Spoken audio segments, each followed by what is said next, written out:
Як даказаць веліч чалавека і пакінуць па сабе светлы ўспамін?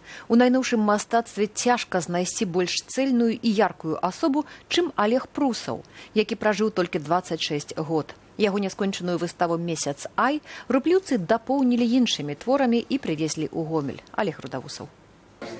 Некалькі лініяў на аркушы паперы і гатовы вобраз. Характары, амплітуды душэўнага стану, космас стасункаў між дваімі і філасофскія развагі пра сутнасць усяго. Мастак, апантаны жывапісам і паэзіяй, якога ў творчасці вабіў сэнс, а не адлюстраванне рэчаіснасці. Если хотите воспроизвести действительность, возьмите в руки фотоаппарат.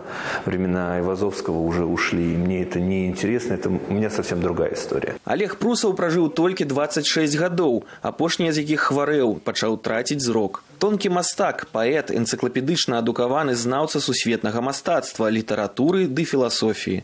Ягоныя карціны цяпер пераважна ў замежных прыватных калекцыях у Даніі, Швецыі, Нямецчыне, Нідерландах. Таксама некаторыя працы Олега ў музеі Шагала ў Віцебску, адкуль творца родам. Праз дзядзю, асабіста знаёмага з Шагалам, Олег стаўся часткаю віцебскай школы, нават стварыў з сябрам творчы саюз «Убікус» у працяг традыцыі 1920-х. Творчество Олега Прусова – это начало 90-х.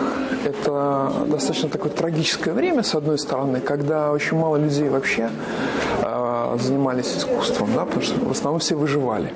Вот. И личность этого молодого человека и его друга Виктора Лосьминского – это такой был показатель вообще витебской художественной жизни тогда. Цяпер у Віцебску стаіць скульптура «Анёл», прысвечаная Олегу. А каля 70 ягоных працаў могуць убачыць гомельцы ў галерэі Вашчынкі, дзе ўпершыню паявіліся і 3 працы мастака, знойдзеныя зусім нядаўна: «Кароль блазнаў», «Утаймавальніца пчол» ды «Белы нацюрморт». У красавіку 2020-го выстава «Месяц Ай» наведае горадню. Олег Рудавусаў, Белсат.